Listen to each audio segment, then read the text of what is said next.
అయితే పార్లమెంట్ చలికాలం సమావేశాలు షురు అయినాయి కదా. ఇక పార్లమెంట్ అంటే ప్రధాని సారు, సెంట్రల్ మంత్రులు, ఎంపీలు పోతారు.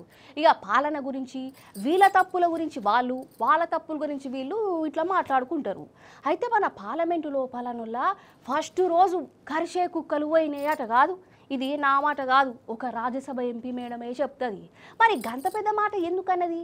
గట్ల కరిసే కుక్కలు ఏ పాటి పోయినాయి, ఏది మేడన్ని అరుచుకుందని రాని. ఆగో మన పార్లమెంటు చలికాలం మీటింగ్లకు పొద్దుగానే ఎంపీలు వచ్చిర్రు. అగో గీ మేడంను ఏర్పాటు చేసిరా. షానొద్దులకు ఆనొస్తున్నది షేయి party leader, Rajya Sabha MP Renuka Chowdary అక్క. అక్కడ కూడా మీటింగ్ కోసం కార్లత్తాన్ని చూడుర్రి. కానీ ఎంబడి ఎవరో ఉన్నారు ఎరికేనా? అగో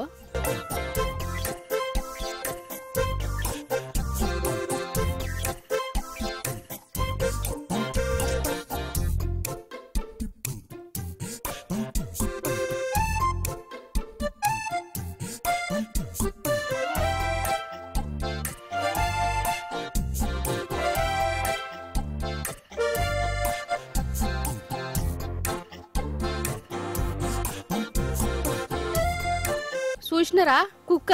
ఈ కుక్క గారిని రేణుకక్క సాదుకుంటుంది కావచ్చు. మరి సందు పార్లమెంట్ కూడా తోలుకొని వచ్చిందోళ్ళ. అయితే ఈ కుక్కను చూసుడితోటే పార్టీ ఎంపీలు గరమైర్రు. ఆ కుక్కను పార్లమెంటుకు పట్టుకొచ్చినది కాంగ్రెస్ వాళ్ళది గిదేం తరిక అని గరమైర్రు. మరి రేణుకక్క ఊకుంటదా? ఇది మంచి కుక్కనే, కరిసే కుక్క కాదు. కరిసే కుక్కలన్నీ పార్లమెంటు లోపలనే ఉన్నాయని అన్నదోళ్ళ. छोटा पिल्ला निकल के सड़क पे घूम रही थी।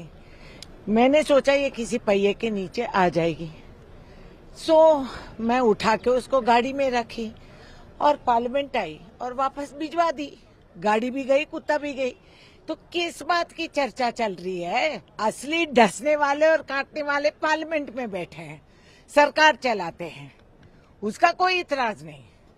हम किसी गूंगे जानवर का हम देखभाल करते हैं तो ये बड़ी मुद्दा और चर्चा बन गई। కరిసే కుక్కలు పార్లమెంటు లోపల ఉన్నాయంటే లోపల ఉన్న ఎంపీలనే అంటున్నదా ఏంది? పార్లమెంటు లోపల అటు రాహుల్ బాబు, సోనియమ్మ, ప్రియాంక గాంధీ ఇగో వీళ్ళు కూడా ఉంటారు. మరి వీళ్ళను గిట్లా అన్నదా? ఇగో గిట్లనే కారణం ఆడుతురు పువ్వుపాటోళ్ళు. మరి ఆఖరుకు ఆ కుక్క గారు అక్కెంబడి పార్లమెంటు లోపలికి పోయిందా? అది కూడా సమావేశాలలో పాల్పంచుకున్నదా అని అనుకుంటురా?